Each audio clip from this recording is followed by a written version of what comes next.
हम लेके आए हैं आषाढ़ कृष्ण एकादशी योगिनी एकादशी व्रत कथा।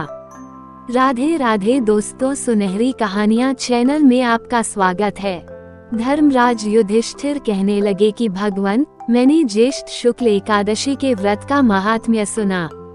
अब कृपया आषाढ़ कृष्ण एकादशी की कथा सुनाइए। इसका नाम क्या है, महात्म्य क्या है, ये भी बताइए। श्री कृष्ण कहने लगे कि हे राजन, आषाढ़ कृष्ण एकादशी का नाम योगिनी है। इसके व्रत से समस्त पाप नष्ट हो जाते हैं। यह इस लोक में भोग और परलोक में मुक्ति देने वाली है। ये तीनों लोकों में प्रसिद्ध है। मैं तुमसे पुराणों में वर्णन की हुई कथा कहता हूँ, ध्यान पूर्वक सुनो। योगिनी एकादशी व्रत कथा। पद्म पुराण के अनुसार स्वर्गलोक में इंद्र की अलकापुरी नामक नगरी में कुबेर नाम का एक राजा रहता था।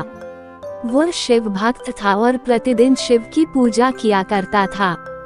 हेम नाम का एक माली पूजन के लिए उसके यहाँ फूल लाया करता था। हेम की विशालाक्षी नाम की सुंदर स्त्री थी। एक दिन वह मानसरोवर से पुष्प तो ले आया, लेकिन कामासक्त होने के कारण वह अपनी स्त्री से हास्य विनोद तथा रमन करने लगा। इधर राजा उसकी दोपहर तक राह देखता रहा। अंत में राजा कुबेर ने सेवकों को आज्ञा दी कि तुम लोग जाकर माली के न आने का कारण पता करो, क्योंकि वह अभी तक पुष्प लेकर नहीं आया।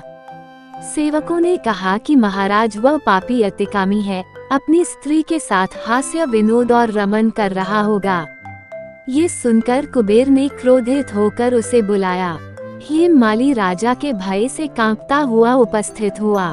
राजा कुबेर ने क्रोध में आकर कहा, अरे पापी, नीच, कामी, तूने मेरे परम पूजनीय ईश्वरों के ईश्वर श्री शिवजी महाराज का अनादर किया है, इसलिए मैं तुझे शाप देता हूँ कि तू स्त्री का वियोग सहेगा और मृत्युलोक में जाकर कोढ़ी होगा। कुबेर के शाप से हेम माली का स्वर्ग से पतन हो गया और वह उसी क्षण पृथ्वी पर गिर गया। भूतल पर आते ही उसके शरीर में श्वेत कोढ़ हो गया। उसकी स्त्री भी उसी समय अंतर ध्यान हो गई। मृत्युलोक में आकर माली ने महान दुख भोगे, भयानक जंगल में जाकर बिना अन्न और जल के भटकता रहा। रात्रि को निद्रा भी नहीं आती थी, परंतु शिवजी की पूजा के प्रभाव से उसको पिछले जन्म की स्मृति का ज्ञान अवश्य रहा। घूमते घूमते एक दिन वह मार्कंडेय ऋषि के आश्रम में पहुंच गया, जो ब्रह्मा से भी अधिक वृद्ध थे और जिनका आश्रम ब्रह्मा की सभा के समान लगता था। हेम माली वहां जाकर उनके पैरों में पड़ गया। उसे देखकर मार्कंडेय ऋषि बोले, तुमने ऐसा कौन सा पाप किया है जिसके प्रभाव से यह हालत हो गई। हेम माली ने सारा वृतांत कह सुनाया। ये सुनकर ऋषि बोले, निश्चित ही तूने मेरे सम्मुख सत्य वचन कहे हैं, इसलिए तेरे उद्धार के लिए मैं एक व्रत बताता हूँ। यदि तू आषाढ़ मास के कृष्ण पक्ष की योगिनी नामक एकादशी का विधिपूर्वक व्रत करेगा तो तेरे सब पाप नष्ट हो जाएंगे। ये सुनकर हेम माली ने अत्यंत प्रसन्न होकर मुनि को साष्टांग प्रणाम किया। मुनि ने उसे स्नेह के साथ उठाया।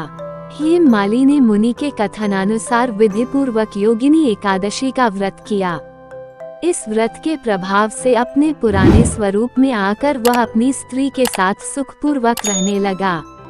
भगवान कृष्ण ने कहा, हे राजन, ये योगिनी एकादशी का व्रत 88,000 ब्राह्मणों को भोजन कराने के बराबर फल देता है।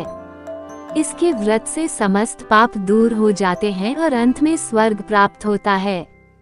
आपको ये कथा पसंद आई तो चैनल को लाइक, शेयर और सब्सक्राइब करें। धन्यवाद।